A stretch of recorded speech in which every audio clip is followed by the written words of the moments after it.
चोर जाएगा तो आदमी चोर ही बोलेगा। और बस चोर लोग जा रहा था तो कांग्रेस का कॉमरेड का भाई लोग चोर चोर चिल्लाने लगा। बिल्ली काट जाता है तो हम लोग ऐसे क्रॉस मारते हैं, तो बिल्ली की तरह कुछ चोरों चक्के सामने से गुजर गए तो हम चोर चोर बोल के पाप मुक्ति किए हम लोगों का मिची। बाहुबली को कटप्पा ने क्यों मारा? अब यही सवाल हिंदुस्तान के 140 करोड़ आवाम पूछेंगे कि अडानी को 20,000 करोड़ रुपया किसने दिया? पार्थो चटर्जी और कई टीएमसी नेताओं के घोटालों में पकड़े जाने के बाद अब लोग टीएमसी नेताओं को देखते ही चोर चोर का नारा लगाने लगे हैं। ऐसा ही कुछ आज कांग्रेस और लेफ्ट पार्टियों की रैली में देखने को मिला। आज जिस वक्त कांग्रेस और लेफ्ट पार्टियों की रैली पार्क सर्कस में लेडी ब्रबन कॉलेज के पास पहुंची, उसी वक्त वहां से अभिषेक बनर्जी की सभा से कुछ टीएमसी समर्थक बसों में सवार होकर घर लौट रहे थे। उन्हें देखते ही कांग्रेस और लेफ्ट पार्टियों के समर्थक चोर चोर का नारा लगाने लगे, जिससे तनाव पैदा हो गया। लेकिन मौके पर मौजूद पुलिस वालों ने हालात को संभाल लिया। राहुल गांधी की संसद की सदस्यता खारिज किए जाने के मोदी सरकार के नादिरशाही फैसले के खिलाफ आज कोलकाता में कांग्रेस और लेफ्ट पार्टियों ने जबरदस्त विरोध प्रदर्शन किया। कांग्रेस और लेफ्ट पार्टियों ने रामलीला पार्क से एक विशाल रैली निकाली, जिसमें हजारों की तादाद में कांग्रेस और लेफ्ट पार्टियों के समर्थक शामिल हुए थे। कांग्रेस और लेफ्ट पार्टियों के तमाम नेता भी इस रैली में शामिल थे। रैली में शामिल लोग बीजेपी के साथ साथ बंगाल में सत्ता पर बैठी टीएमसी के खिलाफ भी नारे लगा रहे थे। उनका कहना था कि ममता बनर्जी ने अपने भतीजे को सीबीआई और ईडी से बचाने के लिए बीजेपी के साथ साठ गांठ कर रखा है, इसलिए वो बीजेपी से ज्यादा कांग्रेस के खिलाफ बोलती हैं। आज जब पूरा विपक्ष राहुल गांधी के मुद्दे पर बीजेपी के खिलाफ रास्ते पर उतर आया है, तो मजबूरी में ममता बनर्जी को भी बयान देना पड़ा है। कांग्रेस नेताओं का कहना है कि पहले ममता बनर्जी को यह साबित करने होगा कि वो बीजेपी के साथ हैं या विपक्ष के साथ। आज जो ममता बनर्जी धरने पर बैठी हैं, वो सिर्फ पंचायत चुनाव में मुसलमानों की नाराजगी के मद्देनजर बैठी हैं। सागरदिघी बाई इलेक्शन में मिली हार से ममता बनर्जी को एहसास हो गया कि बंगाल का मुसलमान अब बहुत ज्यादा दिनों तक बेवकूफ बनने वाला नहीं है। कांग्रेस नेताओं ने कहा कि बीजेपी और मोदी राज का अंत करीब आ गया है। राहुल गांधी एक घायल शेर की समान है जो जल्द ही बीजेपी और मोदी का साम्राज्य उखाड़ फेंकेंगे। देखिए, कोई चोर जाएगा तो आदमी चोर ही बोलेगा। और बस चोर लोग जा रहा था तो कांग्रेस का कॉमरेड का भाई लोग चोर चोर चिल्लाने लगा। अगर कोई शाहरुख खान जाएगा तो सब बोलेगा शाहरुख खान। तो चोर जा रहा, चोर चोर बोला, इसमें नारा का बात नहीं है। चोर को देख के जो फीलिंग्स आता था आदमी वो अपने मुंह से बोल दिया। बहुत ताकत मिलेगा। देखिए, ऑल पार्टी सपोर्ट किया है। ममता बनर्जी तो लास्ट में जब वो बीजेपी के एकदम एजेंट है, फिर भी सपोर्ट उसको करना पड़ा। कोई ऑप्शन नहीं है कि पब्लिक को भी तो मुँह दिखाना है। तो वो हिसाब से लेफ्ट और हम लोग मिल के इसका आगे हम लोग का इलेक्शन लड़े थे। एक बार अच्छा रिजल्ट हुआ था, हम लोग का 45 सीट आया था कांग्रेस का, एक बार हम लोग 0 हो गए, फिर अभी हम लोग 1 है। तो हम लोग का आंदोलन चलेगा। जहाँ पर ये बीजेपी और ये तृणमूल के अगेंस्ट में लड़ाई है, हम लोग सब मिल के लड़ रहे हैं। ये दो पार्टी को बंगाल से और इंडिया से हम लोग को दूर भगाना है। जगह प्लेटफॉर्म में तो नहीं देखेंगे, मगर हर काम में इनडायरेक्टली सपोर्ट उसका रहता है। पार्लियामेंट में जब कोई बिल कांग्रेस अपोज करता है या और एंटी बीजेपी पार्टी लोग अपोज करता है, तृणमूल उस दिन वो पार्लियामेंट में नहीं आता, बोलता है कि क्या होगा फायदा, वोट देकर फिर भी पास कर लेंगे, मगर मेरा नाम तो रहे कि हम इस बिल के अगेंस्ट में रहे। मगर ये लोग नहीं रहता है। ये लोग ममता बनर्जी को, अपना भतीजा को बचाना, अपना मिनिस्टर, अपना नेता लोग को बचाना है। ये लोग खुल के लड़ नहीं सकेगा। जिस दिन ज़्यादा लड़ाई करेगा कांग्रेस जैसा, सब जेल खटेगा। उस डर से ममता बनर्जी इनडायरेक्टली सपोर्ट कर रहे हैं बीजेपी को। टीएमसी ममता बनर्जी बीजेपी का बी टीम है पूरी खाली टीएमसी बंगाल का भी टीएमसी बीजेपी बी टीम है। दिल्ली में आप है, असदुद्दीन ओवैसी है, 1-2-3 पार्टी है जो एकदम बीजेपी का बी टीम में काम कर रहे हैं। नोटा से भी कम वोट मिला, कुछ सीट में कांग्रेस को बमफर कैंडिडेट को हरा दिया। ये काम गोवा में भी किया, हो सकता है 2024 में भी ये काम करेगा। लोकल लीडरशिप आगे एक बात बोलिए, अभी आप पूछे चोर चोर का स्लोगन, अधीर जी बोलिए, नेपाल बाबू बोलिए या असीम मित्र बोलिए, हम लोग बोलिए, जो भी है, चोर को देख के चोर नहीं बोलेंगे। हम लोग क्यों चुप रहे? चोर को तो चोर बोलना ही है, हम लोग चोर बोलेंगे। झूठ करने का मतलब ये नहीं पार्टी को हम बेच देंगे।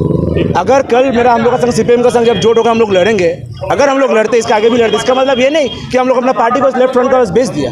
2011 में टीएमसी के साथ हम लोग का जोड़ हुआ था, इसका मतलब ये नहीं कि टीएमसी के साथ हम लोग अपना आपको बेच दिया। और हम लोग सीट के लिए कभी जोड़ वोट नहीं करते, हम लोग चोर को चोर बोलेंगे, साहूकार को साहूकार बोलेंगे। रैली निकालने का मेन उद्देश्य यही है कि जब से भारत जोड़ो यात्रा हुई है उसके बाद से ये बीजेपी सरकार जो है बौखला गई है। तो राहुल गांधी ने जब भारत जोड़ो यात्रा निकाला था तो वो देश के आवाम से सिर्फ एक ही बात कहा था कि मैं बंजर ज़मीन फाड़ कर निकला हूँ, मैं बंजर ज़मीन फाड़ कर निकला हूँ, मैं शोहरत के धूप में नहीं जलूँगा, आप बस अपना साथ बनाए रखें, अभी तो मैं लंबा चलूँगा। तो राहुल गांधी जी ने आवाम से यही कहा था कि आप अपना साथ बनाए रखें, अभी मैं बहुत लंबा चलूँगा।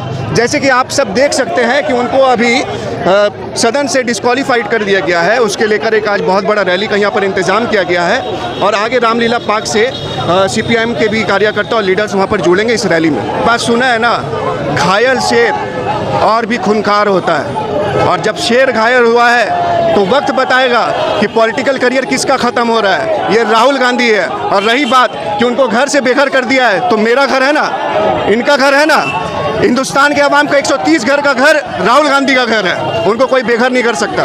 झूठ सजा कर बोलते हैं उन्हें फनकार बोलते हैं, जो झूठ सजा कर बोलते हैं उन्हें फनकार बोलते हैं, और जो सच सामने लाकर बोलते हैं उन्हें गुनाहगार बोलते हैं। तो सच बोलना राहुल गांधी के लिए गुनाह हो गया है। मैं आपसे सवाल पूछना चाहूँगा कि जब दिल्ली में कोई लीडर बीच रास्ते में खड़े आम भड़काऊ भाषण दे रहे थे कि इनको ये ऐसा करो, उनके ऊपर में कार्रवाई क्यों नहीं हुआ? कोई बड़े लीडर जब ट्वीट करते हैं कि गोली मारो गद्दारों को, उनके साथ में कार्रवाई अभी तक क्यों नहीं हुआ? सच बोलने पे कार्रवाई होता है। ललित मोदी कहाँ है? नीरव मोदी कहाँ है? 14,000 करोड़ लेके भाग गए, 435 करोड़ रुपए लेकर भाग गए, सब लेके पैसा भाग रहे। चोर को चोर नहीं बोला जाएगा तो क्या बोला जाएगा? तो ये बीजेपी वाले राहुल गांधी का कर रहे हैं, एक शहीद का बेटा का कर रहे हैं, और आप बोलते हैं वो अपमान कर रहे हैं। जिनके बाप शहीद है, राजीव गांधी जी, जिनकी दादी शहीद है, इंदिरा गांधी जी, उनका आप अपमान कर रहे हैं, और आप बोल रहे हैं कि ओबीसी और शेड्यूल ट्राइब का अपमान कर रहे हैं। कांग्रेस ने कभी किसी का अपमान किया है? कांग्रेस हमेशा से सेक्युलर पार्टी है और सबको लेकर चलने वाली पार्टी है, वो अपमान कैसे कर सकती है? अपमान तो ये बीजेपी वाले करते हैं। आपने एक बहुत ही प्रसिद्ध फिल्म का नाम सुना होगा, बाहुबली, जिसमें फर्स्ट स्टोरी के बाद में, फर्स्ट पार्ट के बाद में सब पूछते थे कि बाहुबली को कटप्पा ने क्यों मारा। अब यही सवाल हिंदुस्तान के 140 करोड़ आवाम पूछेंगे कि अडानी को 20,000 करोड़ रुपया किसने दिया। तो जिस तरीके से ये बाहुबली का पार्ट 1 वाला फेवर जो हुआ था ना हर जगह कि बाहुबली को कटप्पा ने क्यों मारा, तो उसी तरीके से अब ये हम सब का सवाल है और मेरे लीडर राहुल गांधी का सवाल है कि अडानी को 20,000 करोड़ रुपया किसने दिया, पहला। और दूसरा चीज़, हमारे लीडर ने बोल दिया है कि डरो मत, सच बोलने से डरो मत। और आज वो डर दूसरे टीएमसी और भाजपा को दिखाने के लिए कॉमरेड और कांग्रेस के कार्यकर्ता इस रोड पर उतरे हैं। अभी देखिए, राहुल गांधी के समर्थन में तो सारा देश निकल पड़ा है। और हमारे रास्ते में, जैसे आप जानते हैं ना, पुराना कहावत है, रास्ते से बिल्ली काट जाता है तो हम लोग ऐसे क्रॉस मारते हैं। तो बिल्ली की तरह कुछ चोरों चक्के सामने से गुजर गए तो हम चोर चोर बोल के पाप मुक्ति किए। हम लोगों का हमारा जुलूस का पाप मुक्ति हुआ है उसमें। तो चोर को चोर कहना तो कोई बुरी बात नहीं है, ना वो असंवैधानिक है, ना वो इलीगल है। लेकिन नहीं, न्यू इंडिया में तो चोर को चोर कहना अपराध है। राहुल गांधी की संसद की सदस्यता चली गई, बंगला छीन लिया गया। अभी अमृतकाल में ऐसा हो रहा है। अमृतकाल को हम बदल देंगे, हम भी देखेंगे, हम हारेंगे नहीं, हम डरेंगे नहीं, डरो मत। कांग्रेस सक्षम है बदलने में? एब्सोल्युटली है, कांग्रेस सक्षम है, इसीलिए तो राहुल गांधी को जेल भेजा जा रहा है।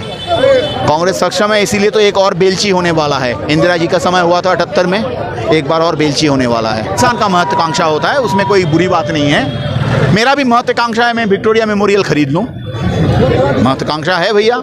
अगर होगा नहीं तो वो अलग बात है, उसका भी होगा नहीं, मेरा भी होगा नहीं, तो बात इसी में ख़त्म करते हैं। एनर्जी ऑपोजिशन में है या नहीं उसको तय करना है, हम लोग नहीं तय करेंगे। जजमेंट आने का 48 घंटा पहले ममता बनर्जी बोल रहे हैं कि राहुल गांधी बीजेपी का सबसे बड़ा पोस्टर बॉय है, राहुल गांधी सामने रहेगा तो बीजेपी जीतेगा। वो किसका हाथ को मजबूत कर रहा है, किसका हौसला बुलंद कर रहा है? बीजेपी का हौसला बुलंद कर रहा है। मुझे तो लग रहा है वो स्टेटमेंट करने पर बीजेपी का आईटी सेल ममता बनर्जी के अकाउंट में भी 2 रुपया डाले होंगे, क्योंकि आईटी सेल इतना सारे जितने फेक अकाउंट्स हैं बीजेपी के, आरएसएस के, वहाँ से झूठ पे झूठ फैलाते हैं, उसको आईटी सेल से पैसा मिलता है। तो ऐसा बात बोलने पे पता नहीं क्या मिला है ममता बनर्जी को। क्यों बीजेपी को सपोर्ट? क्योंकि ममता बनर्जी को बचना है ना, ममता बनर्जी को सीबीआई से बचना है। ईमानदारी की मूर्ति है, उनसे बड़ा कोई ईमानदार आज तक पश्चिम बंगाल में पैदा नहीं हुआ, और आप बोल रहे हैं उनको सीबीआई से बचना है। हाँ, मेरे घर में एक बिल्ली भी है, वो भी कहता है मैं मच्छी खाना छोड़ दिया, और इससे ज़्यादा कुछ बोलूँगा नहीं मैं। नीति पे असर तो पड़ चुका है। सागर दिकी से शुरुआत हुई, हल्दिया में आपने देखा सीपीएम कांग्रेस का जोड़, बीजेपी और टीएमसी 0-0 में आ गया। तो कहीं ना कहीं लोगों में एक ये हो रहा है, कभी कभी जैसे 16 में हुआ, लोगों ने एडजस्ट नहीं किया, नहीं समझ पाए कि होना चाहिए कि नहीं। हमारे कार्यकर्ता भी नहीं समझ पा रहे थे क्या करें, जिसके खिलाफ बोले फिर उसके साथ चले। मगर हम लोगों का मेन मूल ये है कि हम लोगों को एक बड़े विरोधी के खिलाफ, माने उसके खिलाफ लड़ने के लिए हम सबको एक होना पड़ेगा। जो दल डेमोक्रेसी को ही ख़त्म करना चाहता है, जो डेमोक्रेसी इस देश की खूबसूरती है, अगर डेमोक्रेसी है तो सीपीएम है, कांग्रेस है, टीएमसी है, बीजेपी है। डेमोक्रेसी ही नहीं रहेगी, जब तानाशाही रहेगा तो फिर तो कुछ रहेगा नहीं। तो तानाशाही को रोकना है तो हम लोगों को एक होना पड़ेगा। तो बीजेपी के साथ ओपन है या पिछले रास्ते से है, उन सब के साथ हमारी लड़ाई थी, है और रहेगी। इसका मेन मकसद क्या है? सब ने बोला होगा बीजेपी के पक्ष में और बीजेपी के खिलाफ में, यही बोला होगा। मैं आपको जो असल बात बता रहा हूँ, ममता बनर्जी सिर्फ मुसलमान वोट को खुश करने के लिए ये कर रही है, और कोई मकसद नहीं है। ना बीजेपी के खिलाफ जाना है, ना कांग्रेस के पक्ष में आना है। माइनॉरिटी जो छटक रहा है टीएमसी से, माइनॉरिटी जो देख रहे हैं कि टीएमसी कहीं ना कहीं वही काम कर रही है जो काम बीजेपी कर रही थी, तो इसको समेटने के लिए माइनॉरिटी को बेवकूफ़, मुसलमानों को बेवकूफ़ भी बनाना है और सत्ता भी चलानी है। गैस का दाम जब 1100-1200 हुआ, कोई आंदोलन नहीं हुआ, बहुत सारे कांड हुए, कोई आंदोलन नहीं हुआ। आज अचानक दिल्ली और यहाँ याद इसलिए आ रहा है क्योंकि जान रही है कि मुसलमान वोट जब टीएमसी के छटकने लगे हैं तो इनको लाने का क्या तरीका है? बीजेपी खराब है, बीजेपी खराब है, बीजेपी बोला जाएगा और उसके बाद काम बीजेपी का किया जाएगा। तो फायदा क्या? सिर्फ मुसलमानों को बेवकूफ़ बनाने के लिए, लुभाने के लिए हो रहा है, और कुछ नहीं। मुसलमान बहुत भोले हैं, बहुत प्यारे हैं, बहुत अच्छे हैं। वो जितना अच्छे हैं सामने वाले को भी उतना ही अच्छा समझते हैं। होता है ना, जब आईने में अपने आप को देखोगे तो लगेगा खुद का चेहरा वो अच्छा है, इसीलिए सामने वाले के चेहरे को, चाल को, चरित्र को समझ नहीं पा रहा। वो अभी तक समझ नहीं पा रहा था कि जो 70 से ऊपर सीट दे रही थी जो टीएमसी, आज 40 में क्यों आ गई। जब उसको समझ में आया तो लगा अरे यार ये तो गलत है। जब उसने सच्चर कमेटी की रिपोर्ट देखी थी, वामपंथ के वक्त में 2.5 से 3% नौकरी मुसलमानों की थी, जो वादा करके दीदी आई थी कि हम आएंगे और 10% मुसलमानों को नौकरी मिलेगा, अब 1% में आ गया। तो मुसलमान समझ रहे कि हमने जो भरोसा किया था, वादा क्या किया गया था, 10,000 मदरसे रिकॉग्नाइज होंगे, मिला क्या? 0 बटा सन्नाटा। वादा क्या किया गया था?